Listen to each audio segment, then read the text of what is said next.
Welcome to the Rundown. I am joined with the one and only Sarah Bills. This is our show. So it is my co-host, Sarah Bills, of DD Geopolitics. I realized what I said. Yeah, we need to figure out how to make it work. Maybe you need to do the introductions, like when you come on, you just sign off. No, I hate doing the introduction. How you doing? You doing all right? I'm doing as well as I can, given the current environment, I guess. What do you mean by the current environment? Things are very crazy here. Things are insane. Oh, I've noticed. Yeah, it's very troubling. The social media has been nuts. I guess we got to start off with Charlie Kirk. They caught the guy who they strongly believe did it. The guy's name is, Tyler Robinson. 22-year-old from Utah. Apparently, officials said they found him with a gun, unfired ammunition, engraved with jokes and slang from internet memes.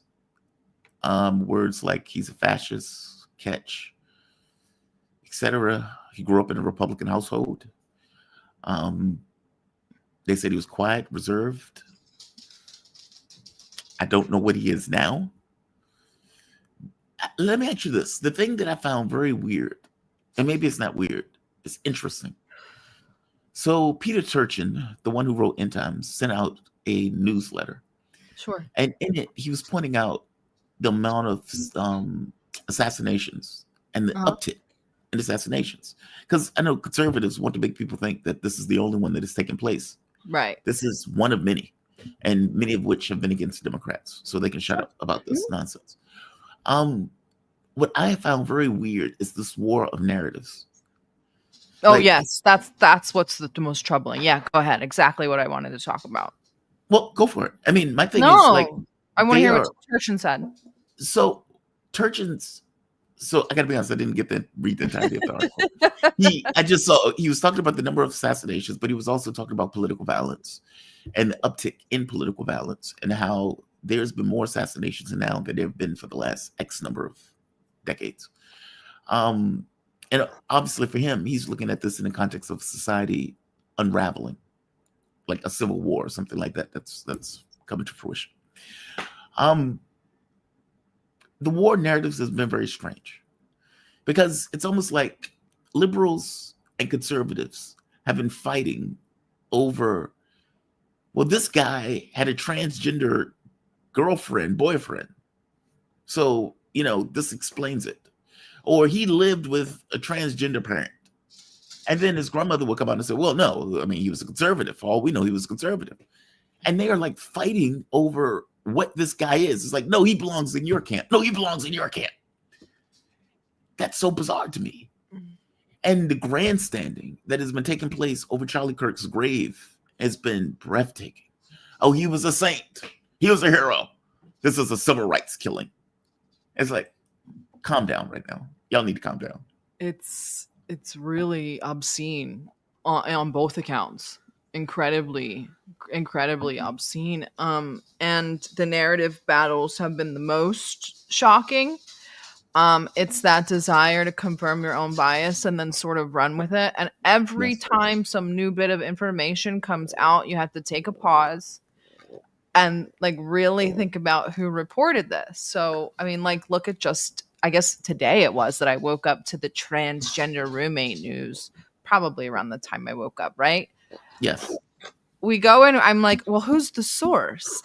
It's a junior Fox News digital reporter. So I thought a junior digital reporter with an incredibly close relationship with the Trump administration, so much so that she has personal photos of herself on Air Force One, and her significant other, boyfriend, I'm guessing, I don't know if he's her fiance or not, has taken a significant amount from AIPAC.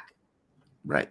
So it's like, okay, given the history of what we've just gotten, like even just in the last few days, the amount of information and then the retractions has been astounding. And now you want me to take the word of a junior Fox News digital reporter with very close ties to the Trump campaign and no other source? and an 'Cause anonymous source. That's what I'm expected to take, and you want me to go to war with the left over this? Okay. yeah, Not to mention the same day, Reuters published their own article that states he lived at home at the time of yes, the arrest. yes, yes, yes. That I don't believe any of this nonsense that comes out that they are pushing. The right has been screeching howler monkeys. Oh, it has to be, he has to be gay, he has to be transgender, it has to be some lunatic leftist, it has to be this. Or well, you And ready? then, I'm gonna really blow your socks off. Not all trannies are leftists, especially in the Zoomer generation. Not all trans people are leftists. Just my being point is, gay, just use being none of gay those or things. trans is not exclusionary of being on the right. Like, what are you talking about? Right, but he wasn't any of those things. It It was doesn't a, matter. Even that, even if you had a best friend that was trans. I'm saying he was a corn-fed Utah white guy where they just committed white on white crime. And up to this point, they was death penalty is on the table. We got to go after the leftists. One guy posted white, what is he called? White male oppression. And so we need to go out on the streets with our guns. It's like, you people have lost it. White male oppression. Are you serious right now? White on white balance. Is Trump going to send the National Guard into Utah to deal with what is obviously an issue since Charlie While Kirk? you were sleeping, I Oh, guess. he did? We're sending them into Chicago and Los Angeles because Trump is the only one who can save those cities. So while all of this mayhem is going on, Trump is deploying troops to Chicago and Los Angeles. They're also pushing for a new law that will take away the passports of Americans who are deemed to be supportive of terrorism, or I'm guessing anti-Israel. Anti-Israel. So things are getting really nice while everybody's fighting over whether he had a transsexual roommate back in 2021 for his one semester at college. Like, this is so insane. It's just so insane, and they're just eating it up. Yeah, right here. A bill has been introduced to Congress that would allow Marco Rubio to revoke the passports of U.S. citizens if they criticize Israel. Florida Congressman Brian Mast is introducing a bill that could potentially be used to deny U.S. citizens the right to travel from criticism of Israel, The Intercept reported. There is nothing more anti-American than this. Nothing. Nothing at all. But here's the thing, though. Even if this happened in a vacuum, do you think Americans would do anything? I don't get the sense. Like, maybe it's me, and maybe I've become cynical in my old age, right at the age of 48. This bill could have came out, and Americans would have played their Xbox, had sex with their, the woman they were cheating on or cheating with, went out to have breakfast, did their jobs. Would they have cared? Like, I guess I'm in this mindset that I don't know if Americans, they seem to be anesthetized. I don't know. I don't really know anymore. It's kind of hopeless at this point. I mean, they're making lists of all the people they don't agree with. There's already a list of 20,000 people that have posted stuff people don't like. They're getting people fired en masse. They're just literally doing the work of everything that we've said we were afraid of. They're doing it to themselves. It was kind of like, watch this. Not only will we manufacture consent, we'll just get them to do it for us. They'll just make the list and we'll just take them. It's really incredible. Not to mention the hypocrisy is breathtaking. I mean, I guess, look, from my point of view, I don't entirely believe political rhetoric when people say it. I usually think this stuff is about power and from getting from point A to point B. And so it doesn't really shock me, but the hypocrisy level is turned up to a 10. So they were complaining when left-wing groups will go out and get people fired. They would say, this network said this. And so now we need to get people on the network fired. And they're like, oh my God, I can't believe these guys do this. They hate free speech. Okay, well, Charlie Kirk supposedly died for free speech. And yet when people use that free speech to criticize the life of somebody who I consider a degenerate, They are outraged, and now they are forming their own mobs to go out and get people fired. Correct. They do not care if you point out the hypocrisy, which I have found. And now let me also say this again. I'm repeating myself constantly to give a disclaimer. I was doxxed, fired, and harassed, but it was by leftists. So it's not, if anything, I Really? would, yes. So if anything, I would be on the side of the people doing the doxing now. And I'm calling for, like, guys, like, this is not the way. This is not the way. And they don't care. They want vengeance. They want But vengeance. they're using this like a 9/11 moment. I mean, They it's said very it was like not, they compared him to Jesus. this is so stupid. I am If not kidding. if I'm being bluntly honest with you, there's nothing I care about in this world less than Charlie Kirk's assassination. I think it's horrible. I don't think you should go out and murder podcasters. I would feel the same way if we weren't forced to care, because all of the aftermath is affecting everyone, and it's going to affect everyone.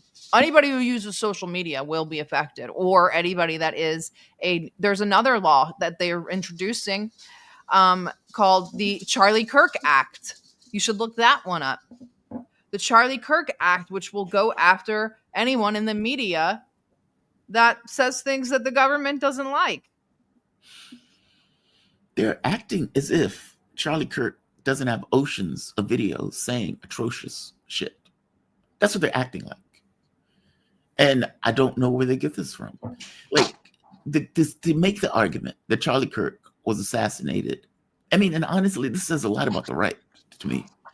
Like, if this is the guy, if this is your poster boy hero, and the one that you're saying is quote unquote Jesus, and saying that, you know, he was a civil rights leader, if this is the guy who you're holding up for that, that's grotesque. And you have to kind of think about what is in the minds of people who think that this guy is worthy of all of this. Like it's one thing, like, I get if you're going to say Martin Luther King was a civil rights leader. Okay, I get that, right? And I get why people raise those values up and say, well, these are values that people should care about. Loving your neighbor, pushing back against a political system that is oppressive. Those things are things I get. Those are things that I can see as heroic qualities. Charlie Kirk? Really? And so, and again, this stuff is subjective, right? And so it gives you, I guess, context to what is in the minds of various people in the way that they're looking at a person and saying, this was a great man.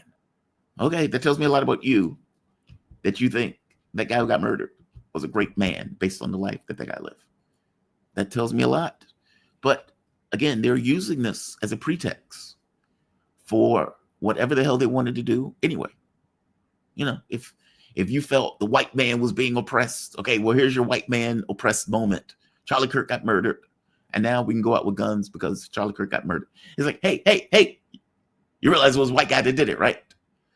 Don't let your facts get in the way of my moment. They don't care because it wasn't the guy that killed Charlie in the end. It was the media and whoever painted him as a fascist. See, that's how they're just manipulating it, right? So it started off as this sort of, we're just going to go after the person that killed him. And then when the person that killed him doesn't really fit into the mold that they need him to, they're going to say that he was influenced by people like the left or on the left. That's what the Charlie Kirk Act is about. It's about punishing people who would say things like, oh, the way that it was worded, and maybe we can pull it up while we're in here, but when it was said that it would be, if people were to call him, people that called him a fascist, even though he's not, are responsible for his murder.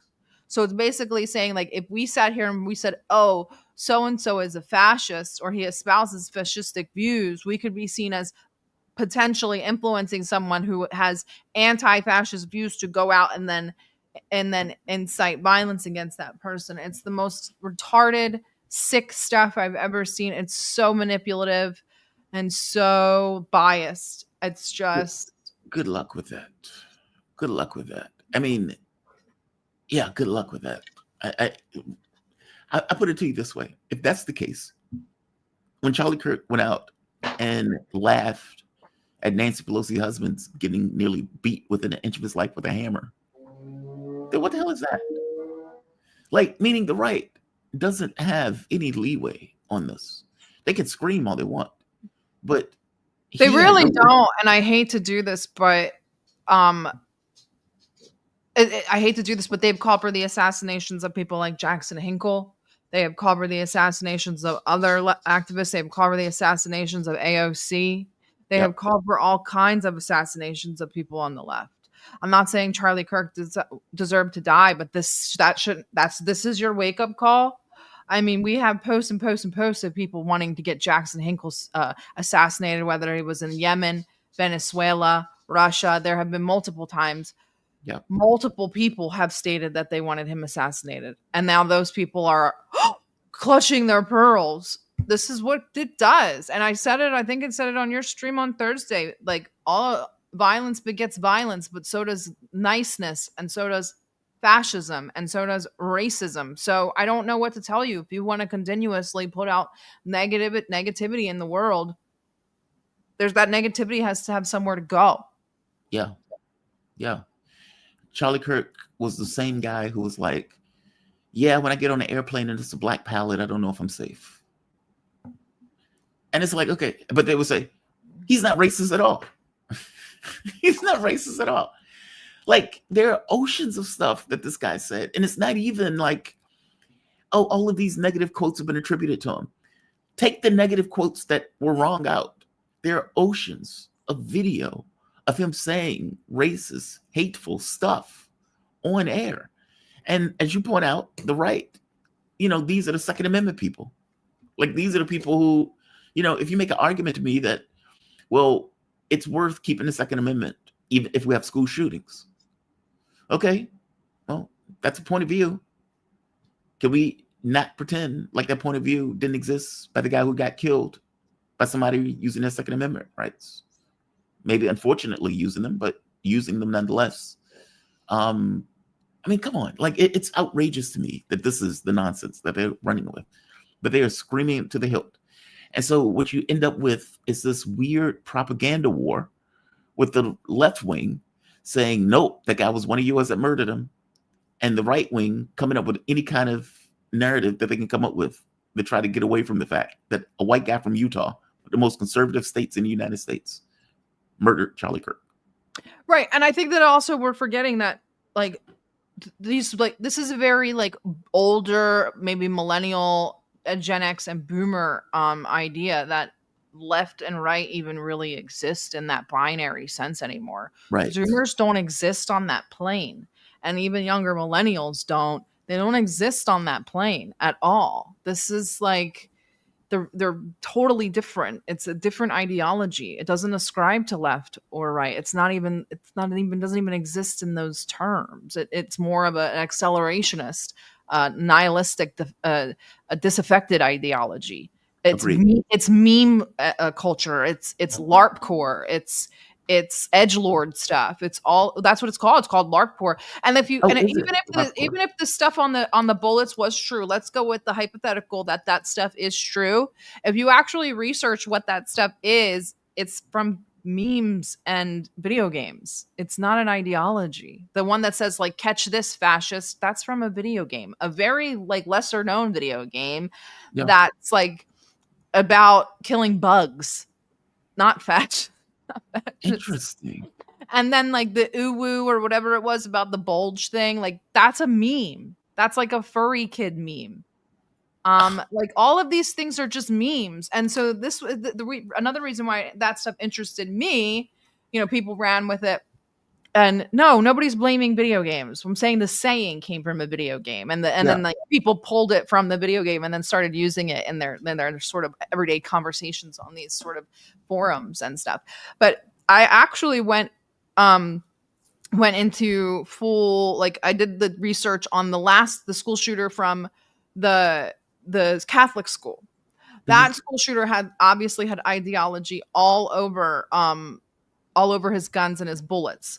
All of that stuff was meme crap, like from memes on Discord and and all of that stuff. It had no, that's why it was like a hodgepodge of stuff. It was like remove kebab, which was anti-Islam, and then it has like stuff about the Jews, and then it has the upside down cross. So it was just kind of this sort of circular offending everybody. So even if these sayings on the bullets were even on there, they're not indicative of any ideology. They're not even indicative of what video games he played or anything like that. It's just meme on online Discord culture. It's not.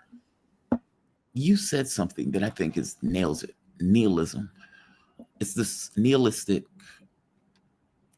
Look, I think it is a false premise to believe that we can export violence across the world. We can have this kind of violent society in the way that it is, but it's never going to come out of this box, if that makes sense. Like, we have a violent system. I mean, Trump just murdered 11 people in Venezuela and thought nothing of it. The murder of the North Koreans, thought nothing of it. The wars that we initiate, think nothing of it. The color revolutions, we don't care about the consequences of those things. That stuff has to soak into a culture on some level. It's this weird, and then you add to that this kind of immiseration of the working class. You add to lives that are much more difficult, much more people more vulnerable in the way that they operate. You create a pressure cooker, and then you have a political space that is completely unattached. Like, do people really believe that what they want in a political space translates into what they do in Washington? It does not. And so even if you're aware of issues, it doesn't translate. Like, I don't know any American that says, hey, we need to revoke the visas of people who criticize Israel, when the majority of the population is criticizing Israel. Like, that's such a disconnection that's taking place. When you're looking at a bill that says, hey, we need to cut $1 trillion from Medicaid, which we already barely have a healthcare system as is, but we need to cut $1 trillion from Medicaid, millions, if not billions, from SNAP benefits. And we need to do that in order to give the rich, people like Donald Trump and Musk, more money. Okay, who's asking for that? Like, that is complete disassociation between what the public wants versus what the public gets in a political space. Like, that stuff creates alienation in a way that, I don't know if you've heard Chris Hedges talk about this, where he talks about this kind of, what is it, anima, I believe he calls it. Like, these people who are detached from other human beings, from their government. They're like this radical alienation that takes place in our society. I don't know why he killed Charlie Kirk. Maybe he thought he was a fascist. Maybe he thought he was a horrible person. Maybe he thought he was too close to Donald Trump and Donald Trump betrayed the right. I have no idea. I suppose we will find out as it goes on. But this is not a good thing. Just murdering people you don't like what they're saying, especially in a country with the First Amendment. It's also not a good thing to handle it in this manner. Political violence is something that has gone on since politics has existed. Like, yes. What are you guys talking about? Like, people are like, this has never happened before. And it's always the left killing the right. It's like the political violence on both sides has gone on since time immemorial. Like, grow up and like understand how to handle this like adults and slow the hell down when this stuff is coming out. You cannot trust even the FBI. The FBI is ran by streamers. Why are you taking what they say as face value? I would rather wait on the Wall Street Journal and the New York Times than I would to listen to what the FBI is saying. Guys have to take us they are flooding the zone on purpose. The influencers are in on it. I'm not saying the FBI is in on it, but they are throwing out all the info that they have that satisfies their narrative. And we have got to stop eating it up. You have to stop eating it up.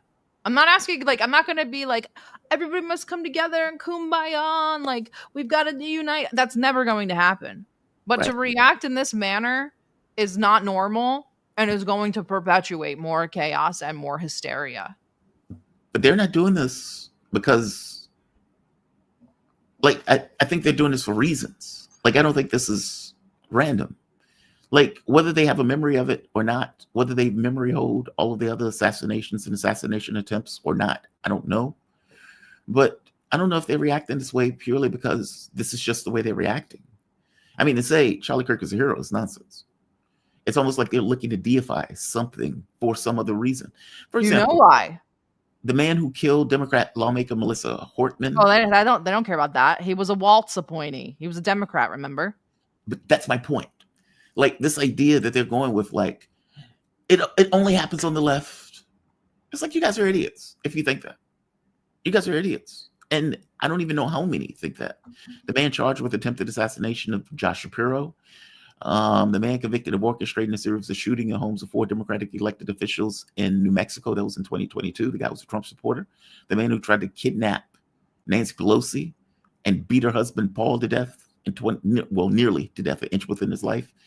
And just to be clear, what's his name thought it was funny. Charlie Kirk thought that was the funniest thing in the world. Like, I can go on. There's plenty of these. Most of them Trump supporters, or most of them on the right. But again, they're going to memory hold all of that. Act as if Charlie Kirk was unique. And it's only Democrats or the left that does stuff like this. It's nonsense. It's nonsense. So, yeah, we'll see. I mean, they're clearly trying to do something. Well, you have to. I'm talking to the viewers, guys. Pay attention to the words they use. I just looked at a press release. The FBI, and I'm not saying I'm 100% sure, but I get the feeling that the FBI is strategically releasing sort of alleged reports or certain like quotes through these influencers. So, for instance, Benny Johnson just posted.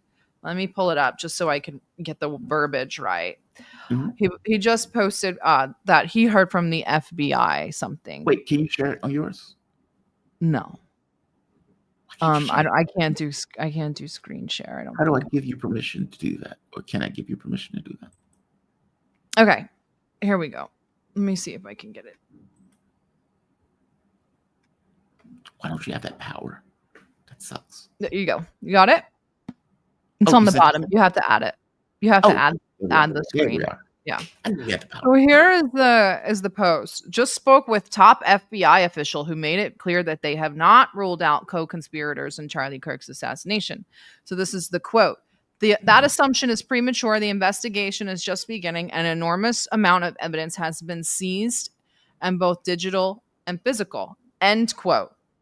FBI sources assure me that the public will know everything about the dark internet history, chats and affiliations of Kirk's left-wing political assassin. That's not a quote from the FBI, but it's thrown in there like it sure is.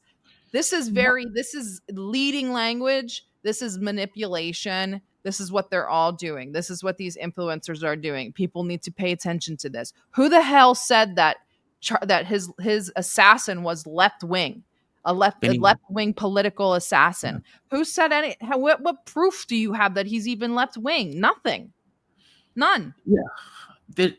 This is purely narrative confirmation. And what's wild about it, too, at the end of the day, what they're looking for, people are going to go with their own facts. I feel like this is the Matrix, where in the beginning you had the architect set reality, so reality was what it was. And now it's everybody just goes with their own feelings. Well, I don't want him to be a right-winger that killed Charlie Kirk. So he has to be a left-winger because my reality doesn't make sense. I would fall into ontological shock if indeed it was somebody other than my thoughts. Yeah, it's weird. It's bizarre. My social media has been flooded with this nonsense. And by the way, why is an FBI agent talking to Benny Johnson, whatever the hell his name is? So they are the media now. That's how they do media releases now. Isn't this insane? Absolutely insane. The guy's an influencer. And why is the federal government even handling Charlie Kirk's death? Can we talk about that? And can we talk about why he fired the special investigator there that was in charge of like counterterrorism ops with 20 years of experience? Why did he fire her 2-3 weeks ago? Probably wasn't a yes man. Why? And now the FBI, the inept Keystone cops, then step in to handle what should just be a state investigation. There's nothing federal about this. And there's nothing important about this. I hate to say it, no more than a school shooting. Well, I mean, that's the thing. A school shooting happened on the same day with the same ideology. Yeah, that's my point. That is more important to me. I mean, and they can say to me, fair enough, but this is a state case. The feds, I don't know why they're in it. Now, To apparently, make it a spectacle, to use it to divide the nation. What is the yes, easiest way to get people to stop questioning the country's foreign policy failures and them going to war with everybody and killing civilians everywhere and bombing Qatar and launching long-range missiles into Russia? How are we going to distract people from that? People are getting pissed. We'll make them fight each other. Exactly. Kirk was not an elected official, but they're treating him as if he was when they are dismissing United States military members because they were caught saying something positive. Now, please let me reiterate, I have not said anything positive about his death, and I don't intend to. But to dismiss a United States military member from his post because he said something you don't like about your friend is psychotic. yeah, and anti-American. I know I keep going to the anti-American thing, but it's true. This is not an American. It's even and if you loved Charlie, which I did not, it's anti-Charlie. Yeah, he's looking up somewhere, pissed off that they're acting this way.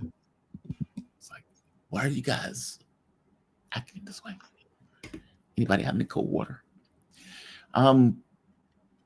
Yeah, it's unfortunate.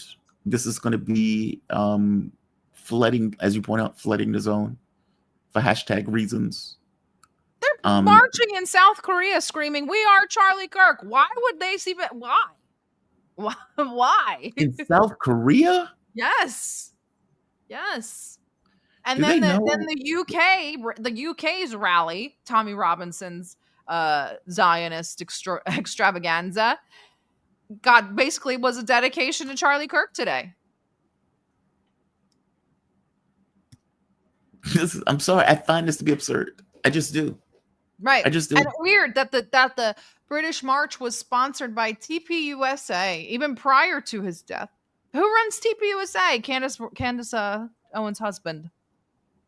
I thought Charlie Kirk ran Talking Points USA. I mean, TPUK. Sorry, TPUK. Oh, I see. Okay.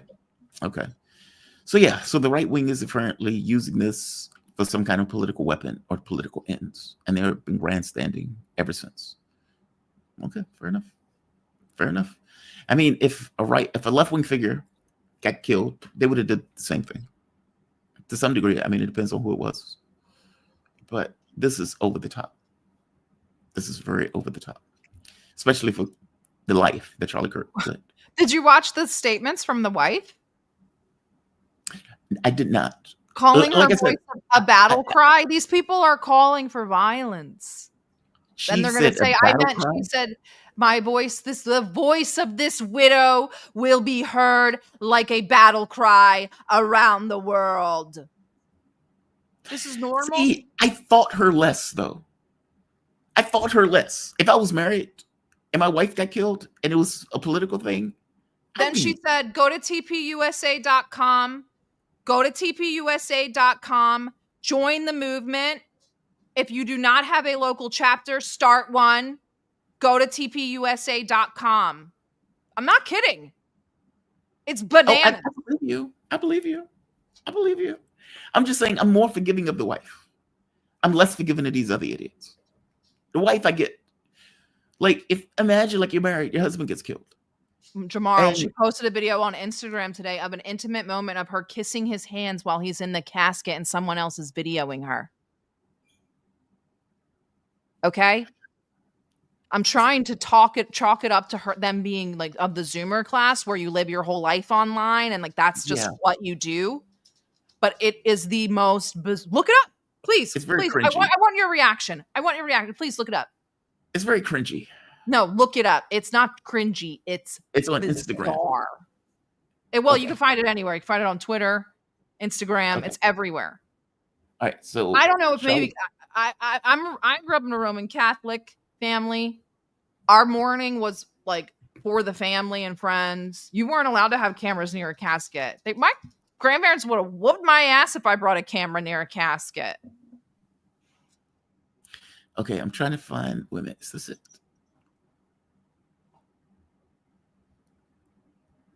Oh, this is so cringy. All right, I'm going to show this. Trigger warning because it's a dead body, apparently. This is super cringy. This is Charlie Kirk's wife, for whatever reason, feeling the need to show this to everybody, an intimate moment with her and her dead husband in a soft pedophilia. Not pedophilia, what is it called? Necrophilia. I love you. I love you. I love you. I know. I love you. So much. I love you. I love you. Who is she doing this for? For the gram. Doing it for the gram. This is where we're at. This is where we're at. Okay? I don't doubt. Well, I don't know what their relationship was. I'll say this up front. They're having an event before he's even in the ground.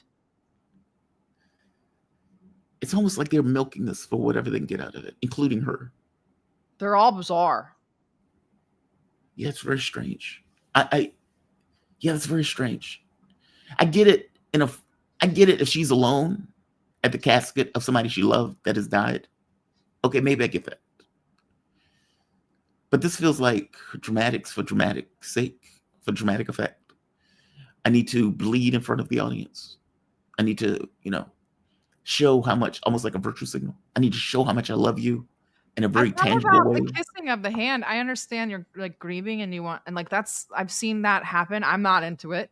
I don't really want to do that, but I don't agree with the sharing. It was just too much.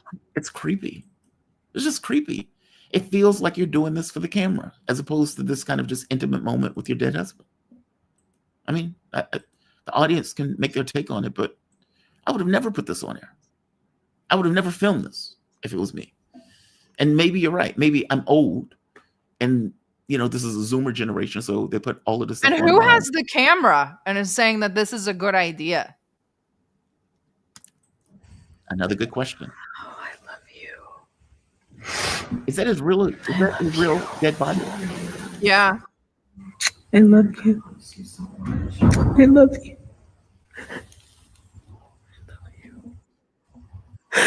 God bless you.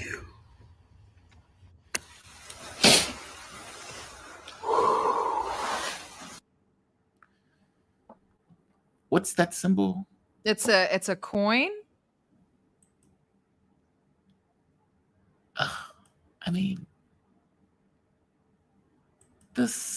God, man, this seems so over the top. It's horrible. But I want to say the wife is blameless. I think that utilizing your own grief to incite other people is totally despicable and immoral, and it's a desecration of Charlie's funeral and Charlie's memory. I know you don't like Charlie. I am going on the neutral path. I don't really dislike or like the guy, but I find this to be incredibly inappropriate. No, I agree. I'm not on the left, so take your ass somewhere else, Margatina. Like I don't know what you're talking about. I'm not on the left. Look, from my point of view, regardless of what I think of Charlie, and mostly I nothing him, if I'm being honest with you. That is a little weird to me. Like I have no feelings about the wife one way or the other. It just, and I'm trying to give her the benefit of the doubt and say this is a different generation. I don't even know anybody in this generation that would do that. I've seen one woman live stream a funeral. One. She was not connected to the person. She was live streaming the funeral, though. It was somebody's husband. And she goes and is like, hey, I'm here at the funeral. And she's doing her Instagram thing. But that was considered weird also. So this is not like it is a norm to do this. It seems like she is commodifying her grief. Well, this is capitalism. We commodify everything. We talked about this on Thursday, didn't we? We talked about what we won't get on back on the topic, but it's literally just another example of the commodification of clicks, the commodification of other people's feelings, the commodification and manipulation of other people's grief. Like it's just, especially after she she says, especially after her statement, which I felt was sort of I have it if you want me to play it. insightful. Only like the first couple, like maybe the first minute or two, I thought was strange. But maybe you have it. Have you watched it? I'd like your reaction. Maybe I have I'm not watched it. Like I I'm told you, I have overreacting, avoided. and I was just I've put done off. Yeah. everything in my power to avoid this stuff. No, 'Cause- I want you to watch it. I want your reaction. all right, I will show it to the audience. We can watch it together. I got to be honest with you though. It's weird to me. I would have never had a loved one. Like if I think of it, my ex-wife. Let me say, I don't think her making a statement is weird. I think that this is totally normal. The dead body thing is weird. Okay, like I think that people wanted a statement from Erica, and I think that her giving a statement is appropriate, especially at this time. But I want to get your reaction to the actual content of it. With the statement, okay. Yeah. All I want to say is I agree with you that the dead body thing is weird. Why are you showing me this? Why are you grieving for me in this way in front of the camera as you kiss the hand of your dead husband? And as you point out, who's the professional cameraman that's covering this and why is he there? And nobody says, hey, this looks a little weird. This looks a little strange. Why are you doing this? Who are you doing this for? I get it in a private moment, but to put it on camera is very strange. It's like a commodification of grief. It's almost like you're trying to maximize something out of this, as opposed to just kind of, my husband was killed. This is outrageous. I feel some kind of way about it. I'm angry about it. That part I get the anger. Let's see her. Let's play her public remarks. Good evening. My name is Erica Kirk. Charlie Kirk is my husband. I first want to thank the local, state, and federal law enforcement who worked tirelessly to capture my husband's assassin so that he can be brought to justice. I want to thank the first responders who struggled heroically to save Charles's life, and the police who acted bravely to make sure that there were no other victims on that terrible afternoon. I want to thank the officers who have protected our Turning Point USA family these past 2 days. And I want to thank the Turning Point USA board, the COO, Justin Strife, and my husband's chief of staff, the amazing Mikey McCoy, for all their work in these terrible days to be the stability for our family and for the wider Turning Point USA family as well. My heart is with every one of my husband's employees who lost a friend and a mentor. I want to thank the staffers of his amazing Charlie Kirk show, who helped him broadcast from this studio, this chair. Every day he loved it. He loved what he did. I want to thank the millions of people who have shown their love for Charlie here in Phoenix. That was it. I don't want to be overly critical of this, only because Sarah has left. She's abandoned me. Sarah has abandoned me. Where'd she go? Oh, there you are. No, that wasn't it. It's way longer than that. Oh, okay. That was the only one that fought. Let me see if they have a different one. Yeah, no, that's not what I was criticizing. She has an odd cadence. But I don't know if that's just normal for her, if that makes sense. Let me see if there's another one that I can find. Here's another one. Oh yeah. Oh, people are saying this is absolutely demented. Okay, this must be it. All right, let's play this. It skipped like the first minute or so or something. I don't know. But most of all,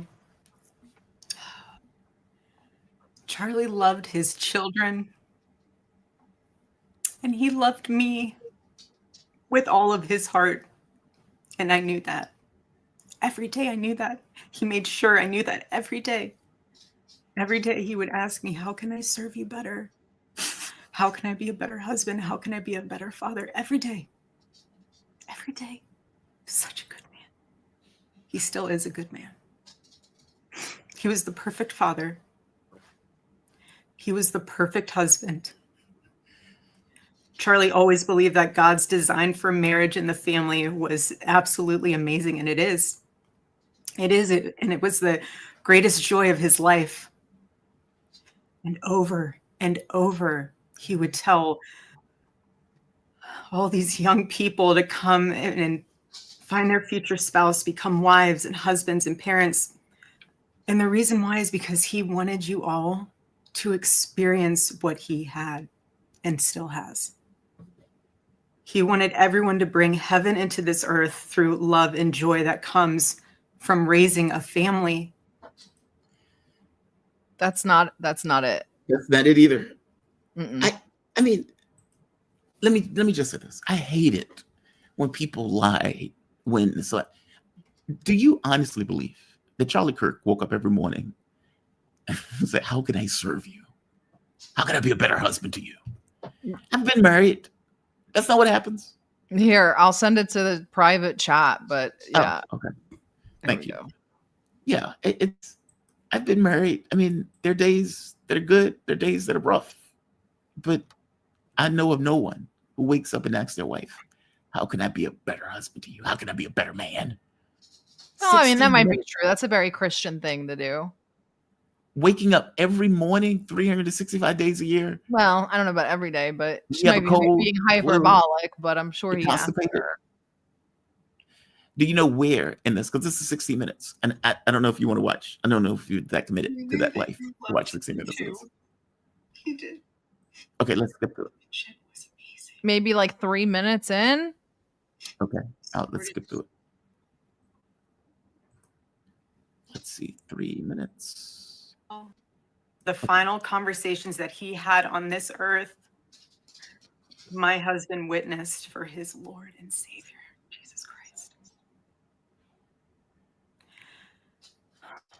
Now and for all eternity, he will stand at his Savior's side, wearing the glorious crown of a martyr.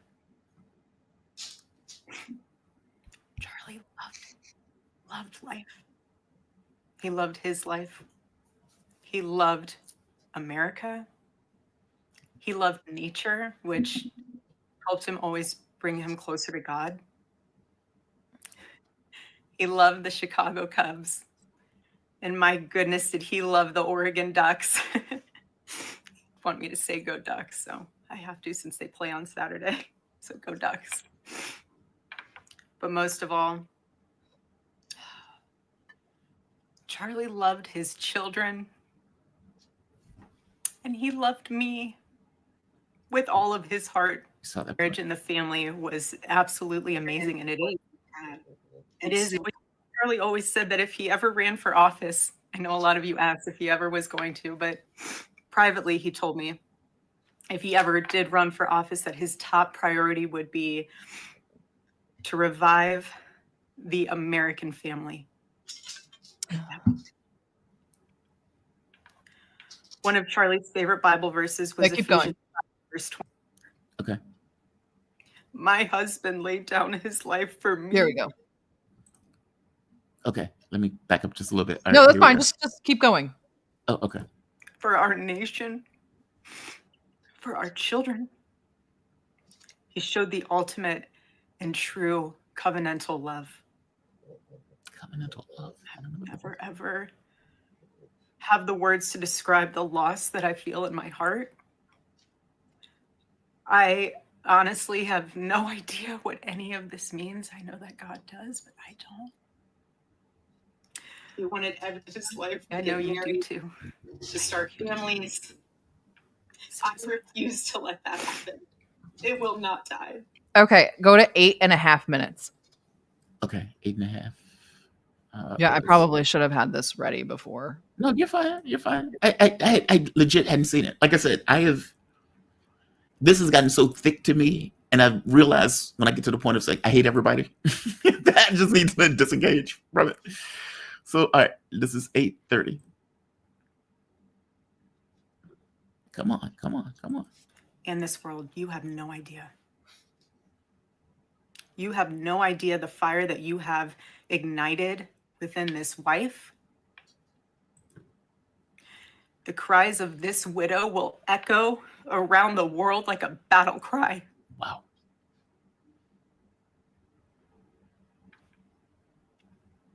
To everyone listening tonight across America, the movement my husband built will not die.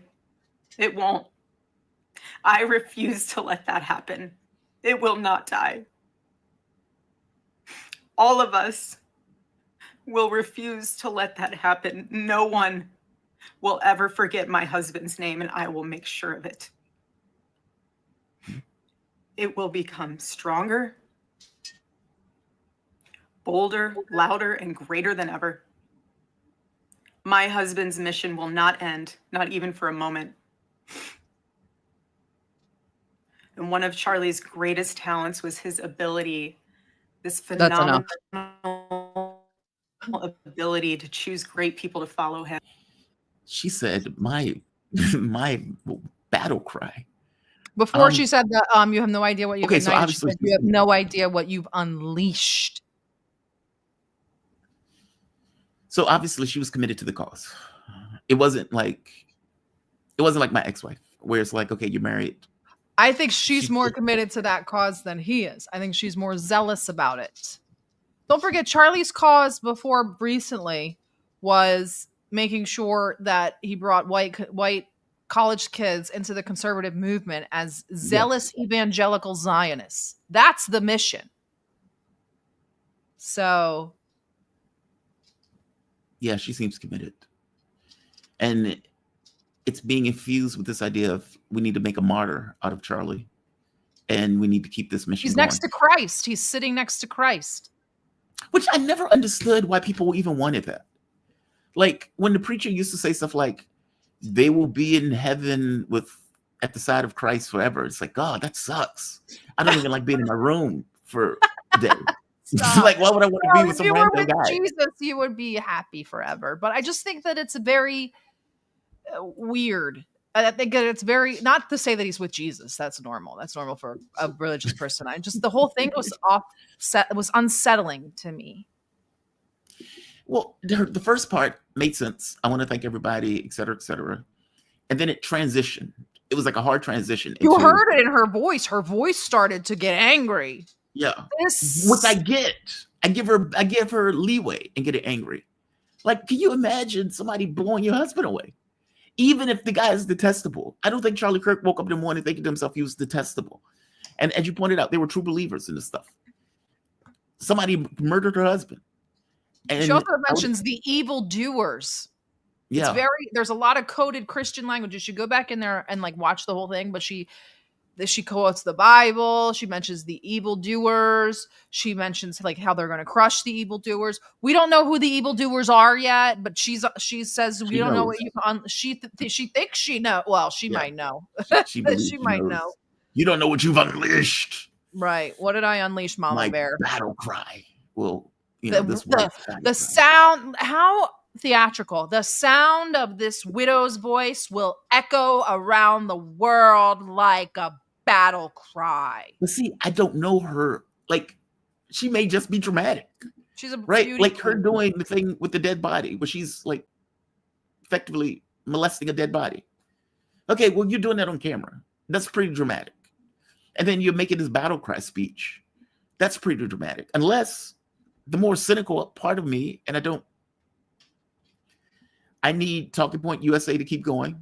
This is the way I was making cash. I'm a single mom now, and I have no ends because Charlie Kirk was the person who made the money. Now, I would imagine he has an insurance policy, so that might not necessarily be the case. But maybe she doesn't want the organization to go belly up either.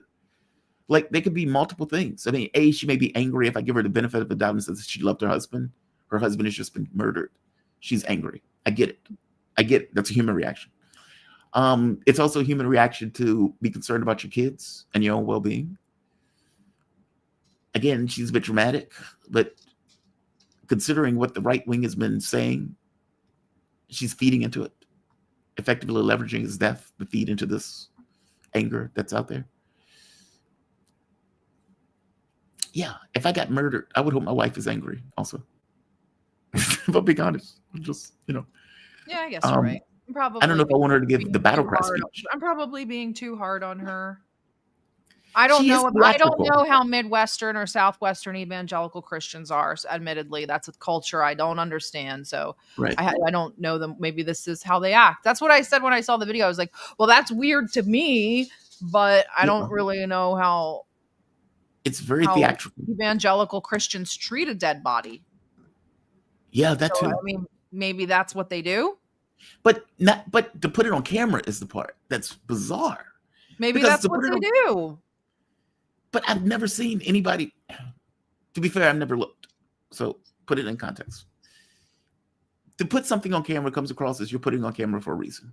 Right. If I'm taking a picture out, I'm taking a picture and I put it on Instagram. Well, you put it on Instagram because you want people to see the picture. Right. If you are kissing a dead body and you're screaming how much you love that dead person, and you have a cameraman behind you recording it, then I have to ask, why is the cameraman there? Yeah. But again, Charlie Kirk lived his life online. So That's the thing. That's why there's also that where it's a very much a Zoomer thing to live, especially when you're an influencer. You live your entire life online, but Charlie wasn't really that way. He didn't live his entire life online. He wasn't that kind of streamer. yeah. He wasn't. It was just he wasn't very like reality show. He wasn't a shock jock in that sense. Yeah. He wasn't like that kind of streamer. So I don't know. Maybe. Yeah, see, I don't know what's in her mind. That's the catch. And the most cynical part of me looks at this as she wants to perpetuate whatever organization they had, and she wants to keep it going. Well, off the topic of Erica, what do you think about BB making the media rounds? That's weird. That is super bizarre. It's like, dude, why are you here? And then he's like, I blame the Muslims for this. He blamed the Islamo-communists. It's like, well, those don't really exist. How weird is that? Like almost immediately he comes out and it's like, I blame the Muslims. How you blame what? Dude, you're in the middle of a genocide. Why can't you just stick with that? We don't need you to multitask right now. Dude, he did like five or six interviews on the topic. That is very strange. People need to like take a step back and see how strange it is for the leader of another sovereign state to insert himself so centrally into this narrative that he has nothing to do with. Nothing to do with at all. They're naming streets after Charlie in Israel already. I'm not kidding. This is so weird to me. It's just bizarre to me. Like his introduction into this, I don't get. I don't know if it's Trump liked him, so I want to ingratiate. He made the statement. He made a tweet before Trump even did. I mean, they did it at the same exact minute, but his was up first. Yep. Bibi's was up first, then Trump, and then the whole wave. Bibi left. I reported on him leaving the negotiations abruptly. He had some sort of meeting or something. Oh, they were approving the E1 plan to annex the rest of West Bank, to make the two-state solution absolutely like impossible. He ran out of that to go make a statement about Charlie Kirk. That's why he left. They were the first to hear about it. The first article came out of Jerusalem Post. That was the first media to report on. Why were they the first media to have the story? Why was Bibi the first statement? By the way, the UN apparently it went through meaningless vote. Yep. UN General Assembly. Israel, the US were the only two that was against the formation of a two-state solution. No, there were a few more. But the I only thought those were the two that were against. Okay. No, there were a few more, but nobody important. Yeah. But ultimately it doesn't matter. It's the UN General Assembly. Just talking shop. So there is that. I want to go to another story. We beat this one into the ground. I'm curious on what the audience is. I'm glad though, because now I never have to talk about it again. That was it. That's all you're gonna get out of me. Because my audience, God, man, they reacted heavily on William Leon. Because Wilmer was just like, well, you live the life, you reap the consequences. It is like, whoa, that's hardcore. Yeah, I don't really feel that way about it. I felt weird about it. Like, because for me, it's like, I guess my first thought was, okay, Wilmer, if I get murdered, traveling through Europe, are you going to come on and say the same thing? Well, you lived the life, you knew the consequences of the life you was living. It's like, of course you're not going to say that. But I'm not hateful. I'm trying to stop wars, not start them. Trying to stop genocide. Don't want to start it. I mean, I would say it's different, even though it can be an asshole. All right. Trump is bluffing. At least I think Trump is bluffing. So Trump puts out this, effectively attacks Europe. Attack may be strong, but gives Europe an ultimatum. All right, you want me to go after Russia, China, India. Fair enough. I will do that. But you need to do that also. None of this waiting till 2027 stuff. You need to stop using all Russian products now, meaning all energy products now. Right now, at this very moment. No wait until tomorrow. No pass go. No collecting $200. Do it now.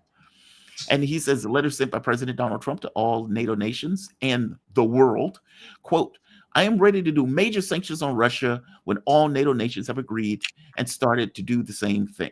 And when all NATO nations stop buying oil from Russia, as you know, NATO's commitment to win has been less than 100%. And the purchase of Russian oil by some has been shocking. Now, obviously, his buddies, Fico and Hungary, cannot do without Russian energy. So that's a no for them right off the bat. 2, Europe cannot do without Russian energy. And I don't know if he means even Russian energy on the back end, like buying it from Saudi Arabia or buying it from India. I don't even know if he means it on that. The reason Trump is doing this, though, is because ultimately Donald Trump doesn't believe that Europe can do it. And because he doesn't believe that Europe can do it, he's sick of them screaming at him to pass sanctions. And so his thing was, I'll do it when you do it. Let's both jump. Let's have that. They know that the U.S. can get away with this. Europe cannot. Or do you think he's serious about this? That he got pissed off seeing Modi, Xi Jinping, and Putin holding hands, celebrating, him sitting at home bitter, writing hate letters that he's putting on social media to all three? Give me your take on this. Do you think this is legit, or do you think it's more bluster, just more bullshit? He knows they can't. Zelensky tried to tell Fico that he would supply his fuel, and that's just not even possible anyway. So it doesn't matter. Supply no fuel needs. I mean, like his fuel needs come through the pipeline. Oh, that's outrageous. This is what Putin was like. Hey, maybe you should cut them off from their oil. Because Ukraine, the dirty secret is gets their oil through a pipeline that they take some off for themselves. He probably thinks he can acquire Venezuelan oil. Who, Trump? Mm-hmm. Well, that's the other interesting thing. And that dovetails, I can't get it out. That dovetails into the document that came out where the U.S. was talking about changing their policy position. Focusing more so on things that are in our hemisphere, effectively. I think that was a red herring. I think that's just a fake. By the way, they're going after Taiwan. By the way, even if it is real, I don't buy it. Because you can say, it's not a contradiction for the U.S. to say, well, we don't want to have this thing where we are doing, let's say, imperialism singularly. We need other countries to share the burden, this kind of diversification of responsibility. And so, we're going to give Europe, you handle the Russians, China, we'll handle China, and Israel will handle the Middle East. That's not a contradiction from that document. It's just you're trying to put the cost on the other countries. We don't want to take the cost. We want you to do it. If they make a play for Taiwan, China will get involved. See, but because China's point of view is, if we just wait it out, our center of gravity will force Taiwan to come to us. We don't have to get militarily involved. If the U.S. starts getting further involved, I mean, we already have troops on Taiwan. They're going to force China into a position where China's going to have to make a choice one way or the other. Do we allow it to be severed, or do we get militarily engaged? We're getting military engaged. We boarded a ship today. Our military boarded a fishing boat. I did not see that. Did they? Yeah. These people are crazy. Of course we're going to war. Yeah. I get the sense that Europe is doing everything in their power to go to war. They just call and ask for more troops. They really, and see, that's the question. When I talk to people who are covering this, like diplomats, they would say Europe really believes in their heart of hearts that Donald Trump will get militarily engaged if Europe gets into another war. Maybe, maybe not. Maybe, maybe not. Would the U.S. feed the Europeans to the Russians? Yes. Would the U.S. want to get involved in feeding, in that feeding? Maybe not. They would use Europe like a proxy every bit as much as Europe and the U.S. has been using Ukraine as a proxy. If they think with certainty that Trump would get involved, I think they were wrong on this. I'm not certain. Actually, I'm not certain. I'm not going to say I think they're wrong. I'm just going to say I'm not certain. I would say we're making a mistake, though. I agree with Jim Jactris. Jim was on the show the other day, and he made the point of saying that Putin's reticence is a weakness, and it does not serve them any. And that the strategy that Russia has been going with up to this point, or at the very least, what seems to be strategy, indicates on some level that Russia hasn't quite accepted what is necessary in this conflict. That anything is kind of like with Iran. Everything that Iran has done up to this point has only allowed themselves to get attacked, meaning everything that they've tried to do to prevent a war has been the thing that started a war. And the same thing with Putin on some level. He is waging this war of attrition in a way where he thinks, well, at some point, the Europeans and Americans will come to their senses. And Jatras was like, that point is never going to take place. That you are prolonging something and you're giving more opportunities for like a black swan event, a miracle of Vistula, at the Vistula. Like you're giving, the longer this goes on, then the longer you allow this to kind of drag on in a way that's dragged on, even if you're winning, even if you're clearly dominating the battlefield. False flags are things. Basically, you are trying to get a negotiation position that you would never get because they would never give you that negotiating position. I think he's right. Oh, ain't he cute? I was trying to figure out what that was. What do you think about that? I mean, that he's right. Like at some point when Putin takes the Donbass, he's going to turn around to Ukraine and says, okay, are you finished? I've taken the Donbass. You're clearly beaten. You have no new defensive lines of real weight and value moving forward. And they're going to tell him to F off. And that's Jatra's point. You're fighting a war as if you're looking for diplomatic opportunities that don't exist. Like, for example, when they accidentally hit the tower, that government building, and Ukrainians were crying bloody murder, oh my God, Putin hit the tower, he hit our government building. And it's like, are you telling me that you don't realize that if he wanted to drop an Rezhnik in the center of Kiev and kill all of you, that he can take your life at any moment? They choose not to. And that was kind of his point too. Not hitting governmental centers. Poor choice. Not going after the SBO. Poor choice. Not destroying and decimating the Nazis that are in the government and the governmental structures. Poor choice. Like you've put all of these restrictions around yourself with this model that, well, at some point they'll come to reality. And Jatra's thing is they will never come to any kind of reality on this. No. That's why everybody says Putin's too soft. He's too moderate. I agree. The other catch to that, though, is, and I think he was also right, that Putin is trying to weigh this notion of, will NATO get involved in a larger war if indeed we go too hard? And Jatra's thing is, it doesn't really matter. You may end up in a larger war anyway. Like meaning nothing that you do is going to prevent that larger conflict. They're doing the drone thing again tonight. Something's going to happen where there's a mistake with a drone, there's a mistake with a plane, and that'll be the end of it. Well, they've been trying to justify it with the dummy drones that Poland didn't have. And that's the wild part, right? Poland didn't have the ability to take down regular dummy drones, but these guys are trying to go to war. They had to scramble F-35s in order to take down dummy drones. And you think to yourself, F-35s for drones that didn't even have any explosives associated with it? Belarus was taking them down. The Belarus even told them, this is where they are. And they didn't seem to have the air defense. They gave so much air defense and so much material to Ukraine that they themselves didn't have access to that stuff. Yeah, I agree with you. I get the sense that they're going to end up in a war either way. Yep, because and then Ilya just mentioned it. They're gonna try to block them from taking Odessa, and he needs to take Odessa. Yeah, because otherwise your Once fleet is Odessa's always gone, that's at the risk. end of the war. There's no solution after that. Yeah, yeah, yeah. Russia needs to get rid of any kind of threat to their Black Sea fleet, and the fact that Ukraine has been able to launch attacks effectively using Odessa or those ports have been an issue. No, I agree with you. Yeah, we'll see. I mean, the government collapse in Europe. There could be that. The U.S. collapse over the course of several years. There could be that. But short of that, this train seems to be going in a very specific direction. And look, I give Putin credit on this. Like, he's done any and everything in his power to avoid this kind of larger conflict, believing that.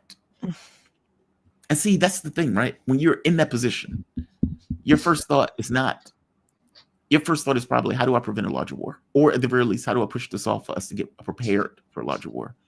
It's not overt aggression, but it's counterintuitive. If they think this guy may actually do X or do Y, they may be more reticent for it. Or they could be lunatics and go full charge. There's no way to know. And it's like you're trying to predict that stuff with all of the consequences being yours. Well, and the idiots in Europe that allowed it. Yeah. One last story, Qatar. And what time is it? I don't know anything about Qatar. Really? You pay no attention to it? Can't pay attention to anything else here besides Charlie Kirk. You and I have a similar social media space. No, we don't. You just told me on our last episode that you don't see any of the things that I see. So we do not have the same algorithm. Well, I don't see the porn. that's what you clearly don't have the same algorithm. Well, I don't know what you'd be watching. I'm sorry. I don't know what you'd be watching. Okay, fair enough. There's nothing else on my feed at all. Well, most of my feed is Charlie Kirk. Like 90% of it. But my feed is not my only source of news. Like, I actually look at other sites. New York Times, RT. Yeah, I'm subscribed to the New York Times. The front page is Charlie Kirk. The next story is Charlie Kirk. The third story is Charlie Kirk. The fourth, fifth, and sixth story are Charlie Kirk. Well, I need to put together a show. And so I have to find other stories other than Charlie Kirk. The Qatar thing is fascinating. Everybody that I've talked to have pointed out that they're just talking shit. Only thing interesting right now is that Rubio's headed there. Is he? Yeah, well, they came to DC, I thought. I mean, no, they said Rubio's going to Israel.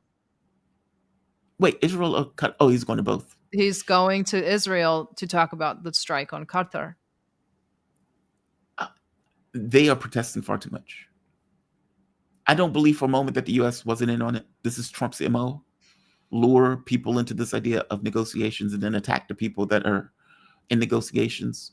They are trying to pretend as if they knew nothing about it, even though it required the U.S. to allow Israel to hit them without any kind of air defense or anything else to pop up. I don't even know if Qatar was in on it. And all of this is just theater and theatrics. It doesn't matter. It doesn't matter. The whole entire country is distracted. They're going to do whatever the hell they want. That's the point. You mean the U.S.? I don't think the U.S. would have cared. But see, that's the difference. I don't think that the U.S. gives a shit about what happens in Qatar, one way or the other. It could be nothing going on. They're going to start the war with Iran soon. Once they get the IAEA, the A in there, and they manufacture whatever data they need, they'll have their war on Iran again. So the IAEA is apparently contingent upon whether or not sanctions are implemented. They've already approved the IAEA to go in. Providing that sanctions are not implemented. There are no sanctions. So snapback is not invoked. What do you mean? I thought that the European Union put in the snapback sanctions that are supposed to go into effect within the vote on the IAEA has that contingency. Doesn't matter. They're going to do whatever they want to Iran anyway. Wait. I'm misunderstanding. Did the European Union? The snapback sanctions didn't go into effect yet. Not yet. But they're supposed to go into effect. This is stopping them. This will delay the sanctions. That's why they're doing it. Did they say that they were delaying the sanctions? That was discussed when they signed the deal. Okay. Okay. And I the didn't realize parliament that put they- it through today. Everybody said the parliament will never go for that. Well, they lied again. They went for it today. It went through. Oh, I don't know who said the parliament wouldn't go for it. I am always shocked at some of the stuff that Iran does.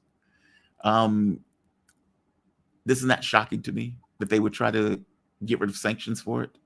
It's disheartening to me on a military capacity. It's like, dude, you realize they're leveling up against you. They're going to hit you. You scream bloody murder that the IAEA gave over information to get your Iranian scientists killed in one sense and to create some kind of justification for you to get attacked in another. What are you doing?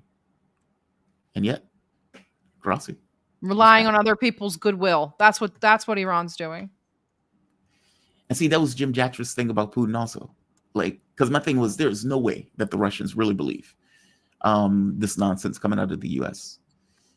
And I don't think they believe it. I think what they are looking at is, we don't want a larger war. How can we try to avoid a larger war? I think that's the thing that is running through Putin's mind. But yeah, maybe I'm saying Exactly. Someone just said, when is his next court date? Exactly. That's when another front will open or another war will start, or they'll bomb Iran again, whenever Bibi's next court date is. That's right, because he blew the other one off, right? Saying no, he bombed Qatar to get out of that right. one.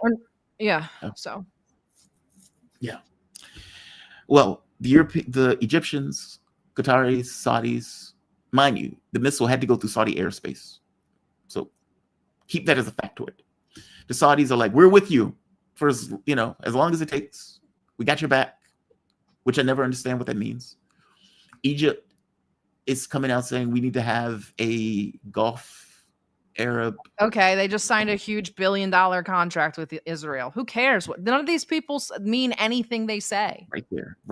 They don't mean anything they say. Not Turkey, not Egypt, not Saudi, not Qatar, not Bahrain. None of them mean anything they say. I'm so tired of talking about what these people say. I don't give a shit. By the way, that's been the consensus by everybody on my channel. They're full of shit. I think Dimitri was They're all full of shit. And I'm not talking about Iran totally. I think Iran tries, but they're all full of shit. Yeah. The only people that do anything are the Yemenis. And what the Yemenis' reaction was the correct reaction, what they said about Qatar. Their reaction was more important than the one from Qatar themselves. Yeah.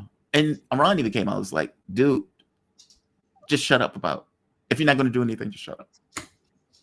And I was like, yes. So look who's talking.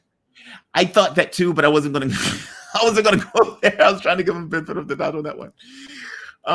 Yeah. Agreed. That is everything on my list. I got them all. We checked them all. Yeah. Even with an hour of Charlie Kirk in the granted, we spent a long time on Charlie Kirk. We got through it. We got through it, and now we are fully cleansed and purged until the next tranche of false evidence comes out, and we enter civil war.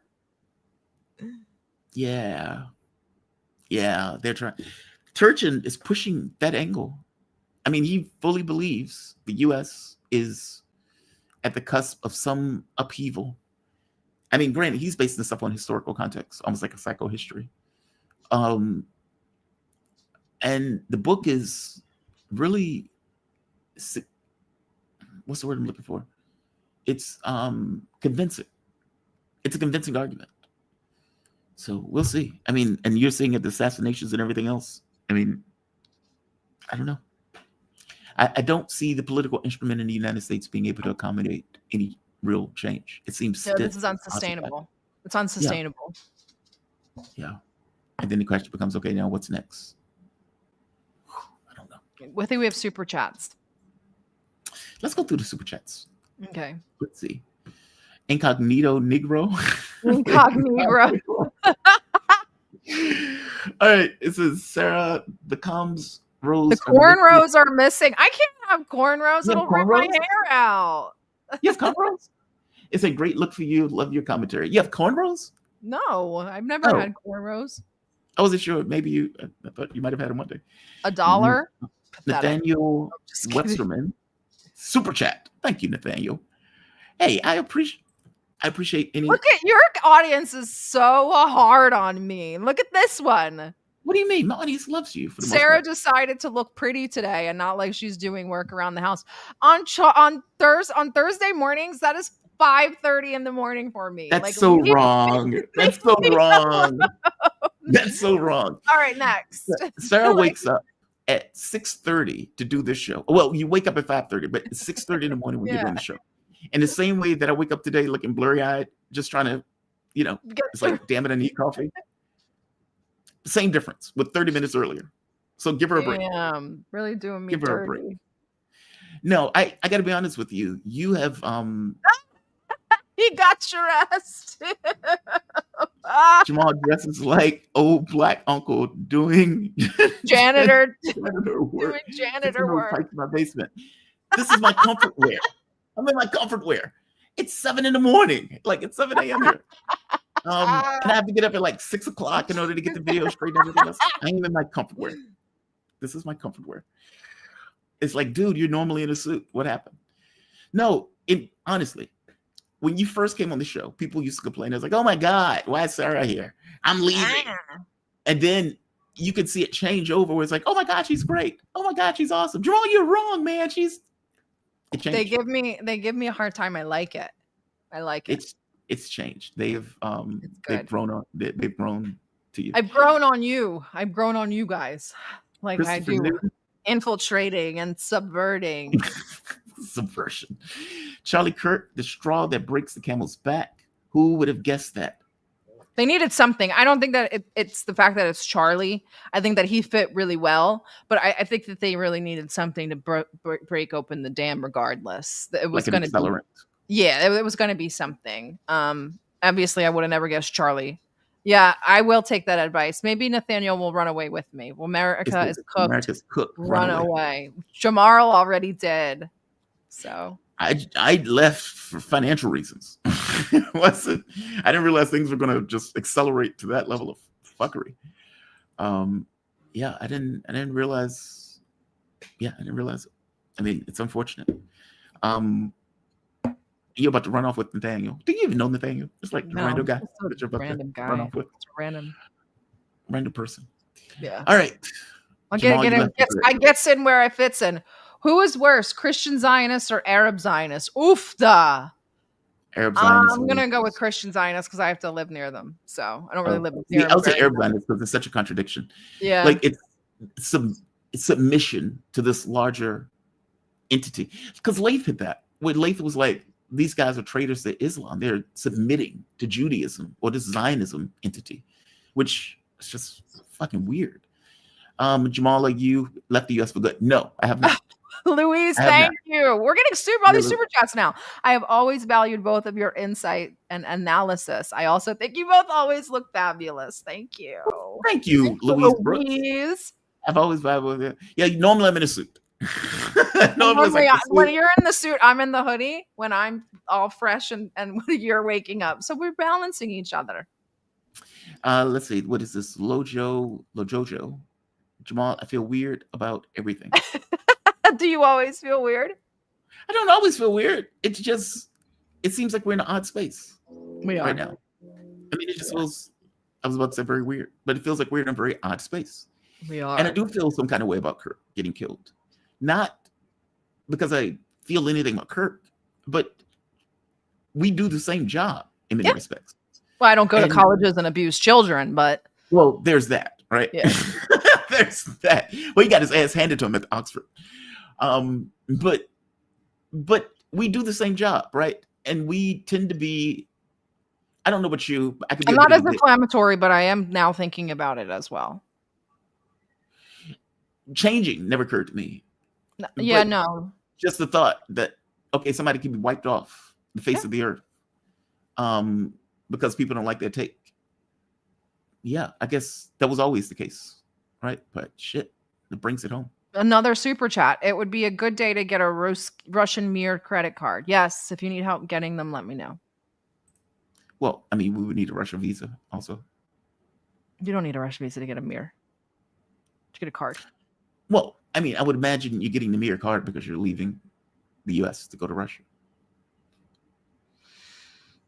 All right. I'm going to go make pasta. I'm going to get rice. Oh, nice. You're awesome. Well, there's a I place have never downstairs. said I'm a communist. I am not a communist. No, I've never heard her say it.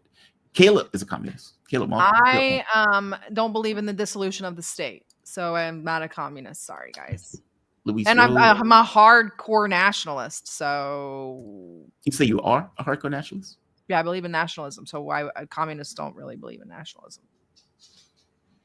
All right, I think that we've covered everything. Yeah. And I'll be libertarian socialism is not bad. I will be streaming again tomorrow. You have 4 p.m. Pacific. Have a good rest of your weekend, everyone. Enjoy your rice. Thank you. I will do my best. You have a good one. Be safe. All right, Sarah Bills, fantastic. DD Geopolitics, check them out. They have news bits all throughout the course of the day. It is a great source of news. Anytime they get something wrong, which is very rarely, they would get rid of it. But for the most part, it's always a good reference point for you to do research into any particular story that comes up. I mean, they are like Johnny on the spot constantly. They're really good. They are really, really good. Caleb Malton is a leftist. He is a leftist. Zhao Yun, he is totally a leftist. Where's right here? Right here. He is a leftist. He is. I swear to God, the man's a communist. Caleb is awesome. Look, just because he may have a different interpretation than your normal whatever, doesn't mean he's not that thing. I've heard enough of Caleb speaking to know that that's what he is. Also, Jin Ho Choi, nationalism and religion too. All of them are religions. All of these things are religions. Some are just secular, others are not. Do you think you're going to be at the right hand of Jesus for eternity?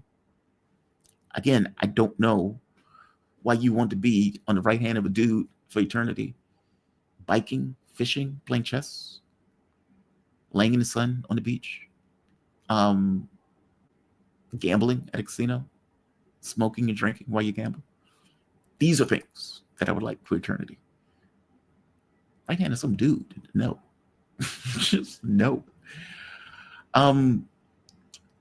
Look, all of those things, all of these ideologies are just ideologies. These are all just religions. They're just religions in a different scheme of whether or not you think it's ethereal or whether or not it's concrete and tethered to reality. If you're getting into the secular religions, Democrats, Republicans, liberalism, nationalism, etc., these are just workable points of view to operate in the world. So they're all religions. It's just, do you have a supernatural element in your religion? Yeah or nay? It's that. It is that. Communists do believe in a dissolution of the state, but a natural dissolution of the state. It's like our house is in order, everybody's doing great, and now we can recede and let the state wither away. Will it happen that way? Who knows? From my point of view, you need somebody to do the roads, build the bridges, defend yourself in case of an alien invasion. Those things seem to be important. Don't you think it would be a good idea for Burkina Faso, Niger, Mali to come to the aid of your boy Macron? No, I do not. Let his ass drown. No. But they have done something phenomenal that is complicated. What I mean by complicated, in the West, we have this idea of democracy being the greatest thing, short of all of the other things. Messy process, but people need to get a voice. People need to have their say. People need to be able to discuss and argue and everything else.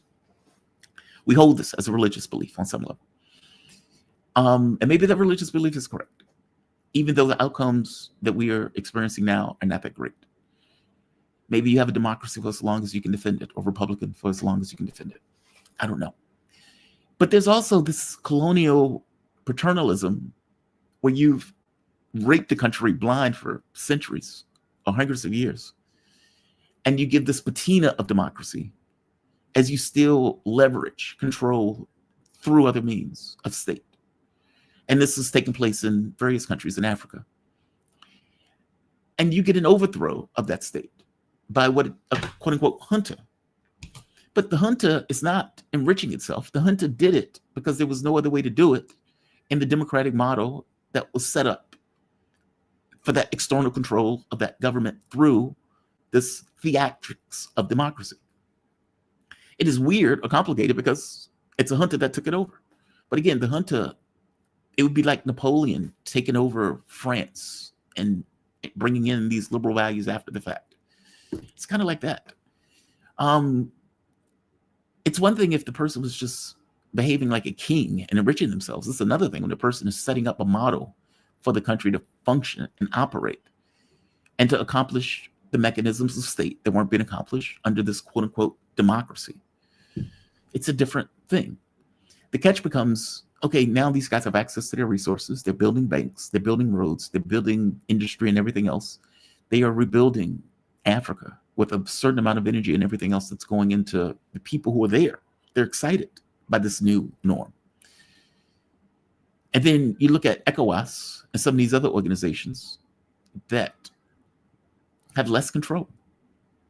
It's fascinating when you look at it. Will there be a model for the rest of Africa? Meaning, will you get a situation where there maybe not juntas taking over, but this new invigoration, this new energy in the way that they operate in order to, let's say, reverse some of the negative consequences of colonialism over the course of the African continent? I don't know. It's super interesting, though. It is super interesting to put it. I mean, Kofi and David have been phenomenal in explaining what has been taking place in Africa.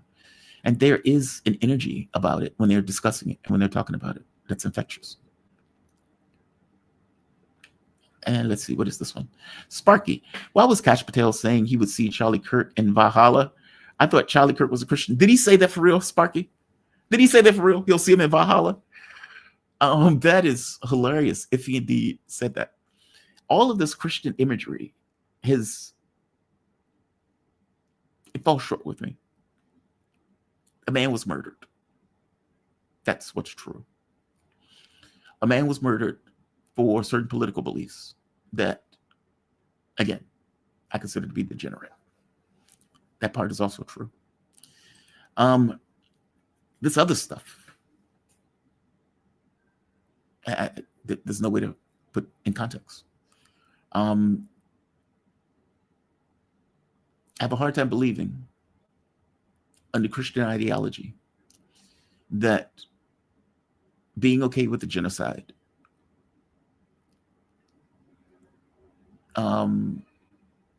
smearing, and seemingly having a supremacist attitude towards other groups, be it immigrants, blacks, etc., that these things are close to godliness.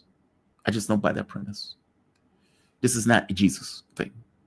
This is some mask of ideology, almost as a cultural ideology, not as an honest to God belief in these things. I don't know how you can support murdering babies and then go to church and worship Jesus.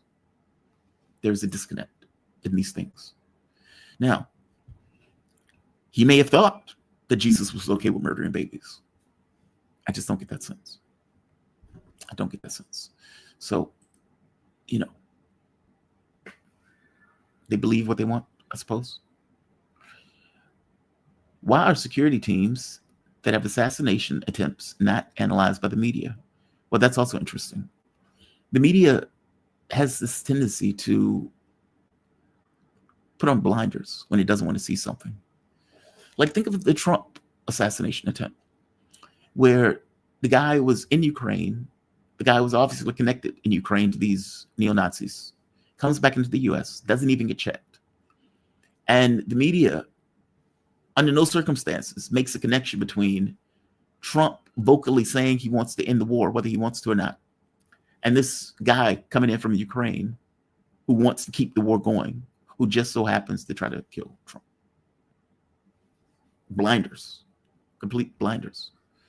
There's spots that the media just doesn't go. I mean, will you ever really get the media to give an honest assessment of Mintz 1 and 2? Not really. It's not their mindset. They are propagating whatever narrative is necessary for the government to keep a war going. And they will be more radicalized than the government itself at times. I've seen them go after Joe Biden when Joe Biden was trying to be more, I don't know, amenable to the Russian position. I've seen them go after Trump. And you can even see it in the way that Donald Trump talks, where he always seems to have to put up a defense even before he's attacked. Well, this is Joe Biden's war. I had nothing to do with this. I gave the javelins. I did all of these things. I'm very hard on Putin, et cetera, et cetera. He says all that stuff because he's trying to inoculate himself from what he considers to be attacks that will be coming in anytime he makes any kind of move in regards to the conflict. It's the way he's operating.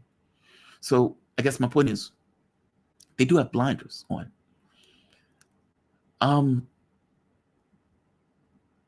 Yeah, I don't know. That's a good question. We gods and goddesses that just, I think, just have blinders. There's certain things that they talk about, certain things that they don't. Things that they think are beyond the pale, or that they think is some kind of conspiracy, or that they just doesn't fit the narrative. They don't tend to bring up. It's the way media works. It's the way it works. It's the way it works. Who else is here? What is this? What is this? Order chaos, and the Overton window of conversation is owned. Yeah, the Overton window is right.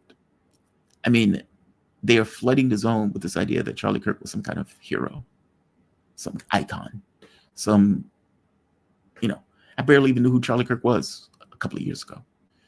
And unfortunately, over the years, you see the stuff that he says. It's like filters up. I don't know. Either way you look at it, they are clearly trying to use this as a political cudgel. The fact that this guy wasn't black, an immigrant, trans, gay, or something like that has hurt that weapon on some degree. But they are definitely trying to use it as a political cudgel and as a political weapon. His wife seems to be feeding into it with this theatrics. But again, I don't know if she's theatrical in general. She might just act that way under normal circumstances on any random day. But necrophilia is kind of gross, even if it's your husband. And kissing his hand and rubbing his body on camera. And it's like, I get it. If you love the guy and you are heartbroken that he's gone, and this husk that's left, this is your close point to it. That I get. Putting on camera, that's the part that loses me. Because at that point, it feels like it's for somebody else. It's not an intimate moment. It's an intimate moment that you are intentionally sharing with the rest of the world for hashtag reasons. Given the battle roar, again, that could be because she wants the organization to persist. She may be a true believer.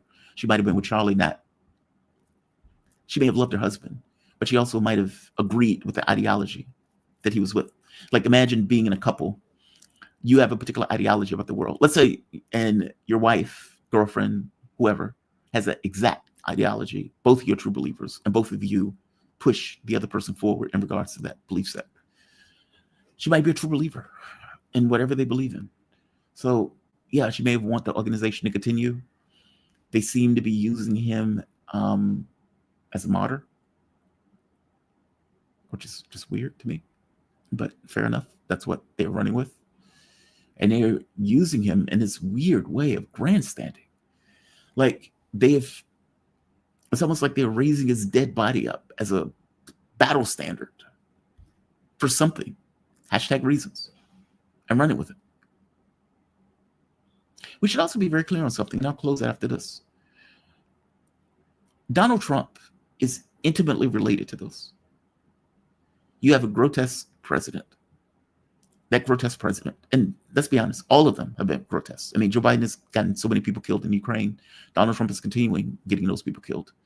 Not to mention the murder of the fishermen, the murder of the North Koreans, the murder of the Yemenis, meaning he is dripping with blood. But aside dripping with blood, all of these presidents, because you can go back to Obama, you can go back to Joe Biden, etc.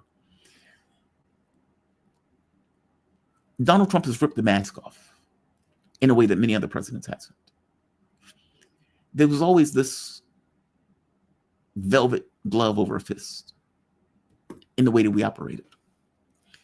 But Trump has removed the glove remove the ghost face mask, just flaming hit, and has decided to engage the world in those terms. And not just the world, also this country. You had a guy who tried to overthrow the government of the United States, gets reelected after doing that, goes out to settle political scores, and has no issue attacking anybody from the bully pulpit.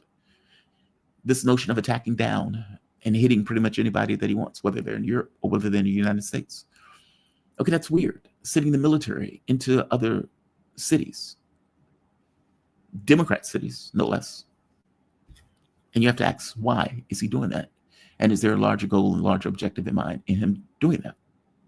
Maybe. Like, we have gotten into a strange space in America. And much of this stuff was stuff that was a third rail that just wouldn't happen, wouldn't be done. And Trump has found ways to just kind of blow off the law, blow off any normality, and do those things. The tariff thing, for example, where he's effectively now saying, we will lose trillions of dollars. Dude, for one, it wasn't trillions. It was like 100, maybe 200 billion. Two, nobody told you to do something flagrantly illegal that wasn't within your purview as a president. And three, when the court slaps you down, which if there's an honest person on the Supreme Court, they will. But again, that's depending on whether there's an honest person. The money will have to be paid back. I am super curious about whether people can sue the U.S. government at that point, saying, well, look, we had to pay these tariffs. It came out of our pockets. Look at how much I spent on Amazon. Look at how much I spent at the grocery store. I wouldn't have had to pay this much if it wasn't for the Trump administration implementing the tariffs. Will the American consumer also get reimbursed? That will be fascinating. That will be fascinating. All right. I am going to end this. I am going to end this. Yes, Patel said it. It probably didn't occur to him that Valhalla was pagan. How did he get Valhalla? It's like, we're going to be with Thor. Our God Thor. We're going to be with our God Thor for eternity. Okay. To each his own. To each his own. If you want to live with Thor for the rest of your life, Thor is a badass. I would be more amenable if Jesus was a female. And a sexy female at that. It's like, you are going to go and live with this sexy woman for eternity. Like, am I? Sign me up, man. Let's go worship. All right. I'm going to close this. We're just talking shit at this point. I'm going to say like, share, subscribe. Wait a minute, right here. I don't understand Sarah saying she's a nationalist while saying libertarian socialism is good 10 seconds later. I mean, libertarian socialism doesn't mean that there's no state. It doesn't. I mean, there's a state built into it. And I know it sounds like an oxymoron, but it's about creating abundance. At least in my mind, that's what it is. And on some level, you need some kind of management or some kind of plan. Obviously, you can't plan for everything, but this idea that you have this level of technological sophistication and people are still hungry, without a house, without, barely making ends meet, without healthcare, that should not be on the table for a government. And any functional government, as a basic priority, should be able to supply the things that a population needs. Otherwise, what is the point? A government is not there just to feed the interests of the wealthy. It should be there to attend to the needs of the population, whatever that need is. And it needs to be able to grow, shift, and everything else to deal with environmental circumstances. If you're a nationalist, I mean, there are levels to that. How far do you want to go with that? I don't know where Sarah is on that spectrum. But she can make her own arguments for it. She can defend herself. She's very competent. Oh, we have another one. Louise Brooks. Thanks, Jamal. Have a wonderful day. Well, thank you, Louise. And look, as I've told you before, all of you, thank you. All of you help support the show. Couldn't have the show without you. These shows often get demonetized. And so you are the ones that effectively support this content. And you have my thanks. You can support PayPal, Patreon, Super Chats, Super Stickers, memberships, buy me a coffee, all of those things. Help, all of those things. You have my thanks for. You all Have a fantastic day. She means she's a patriot. Yes, I am a patriot. At least I consider myself a patriot also. Yeah, red axis, but she used the term nationalist. She did specifically use the term nationalist, that she knows what it means. So I'm going with what she says. All right. Oh, what is that? What is that? What? I didn't say that, but if it's true, okay, I didn't see the first part.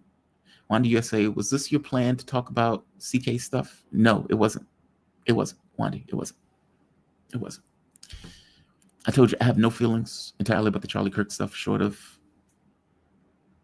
a guy was assassinated with a sniper rifle 200 meters away.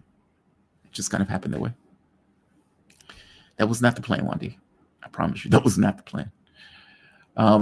But to be fair, like, social media is full of it. Like, it is everywhere. Like 90% of the feed that's coming in social media is about Kirk, and right-wingers screaming bloody murder, left-wingers saying that this was a white guy, we have nothing to do with this, and just putting out chum in the water. So it's kind of no way to get around it. You're just kind of stuck with the feed the way it is. There were other stories. I mean, the Qatar thing, or Qatar, Trump bluffing the Europeans, edging towards war. Yeah, there are a few other stories, but Kirk is sucking up all the oxygen out the room. Sarah pushed the narrative. Wandy, don't be that way.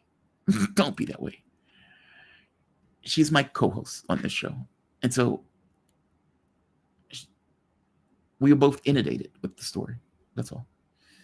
Russia should absorb Ukraine. Otherwise, it will be a thorn in their side. Sparky. Yeah, that was Jack's point, that Putin doesn't necessarily want to do what he may ultimately have to do anyway, which is you have to take it all. Either you have a compliant government in Kiev that is a patsy government, or you have to take all of Ukraine. Otherwise, if you don't, and you leave the banderites in, that ultimately they will be a thorn in your side going forward. And I'm getting to the point of saying, I think he's right.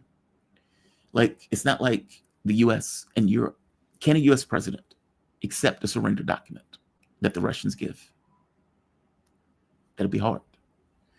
Trump could always walk, but if that was the case, Trump could have already walked. He didn't do that.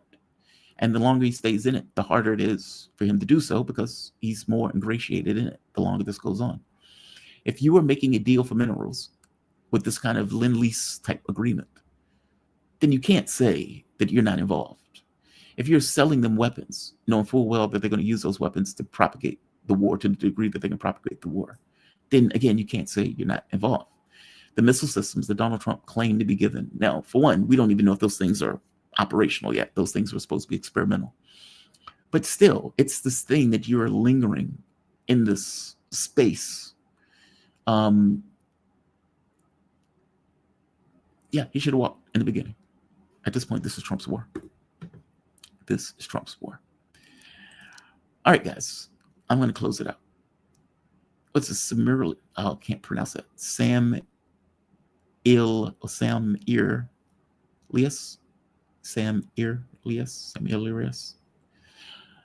All right. Jamal, can you invite Noam Chomsky? Zhao Yun, I've invited Noam Chomsky on my show once. Noam Chomsky actually came on the show once. Not on this show. I think it was when I was at Sputnik.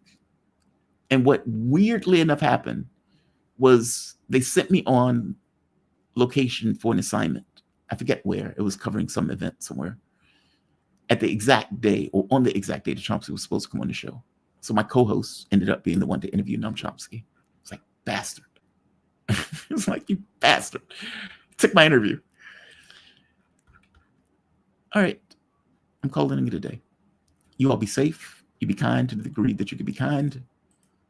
And I will see you. Sparky. Ukraine wasn't separate from Russia until Lenin made it so. Yeah. And what? Khrushchev gave up the Crimea. Yeah. And the Lenin thing was more complicated. I mean, Germany used Lenin like a bomb, if you remember. Like, he obviously was a German spy or a German asset. And they gave up all of that territory. Yeah. Yeah. True. But what does it mean today? What does it mean today? He had a bad stroke. Did he? Cheeto, I didn't know that. He had a bad stroke. He's going to be missed when he passes. He will be missed. All right, guys, you all be safe to the degree that you can be safe. I'm sorry. Be safe, be kind to the degree that you can be kind. And I will see you bright and early Monday morning. Have a good one, all. And thank you for your support, by the way. As I said, you make the show what it is. Oh, shout out to Sarah. She's fantastic as a co-host. Have a good one, all.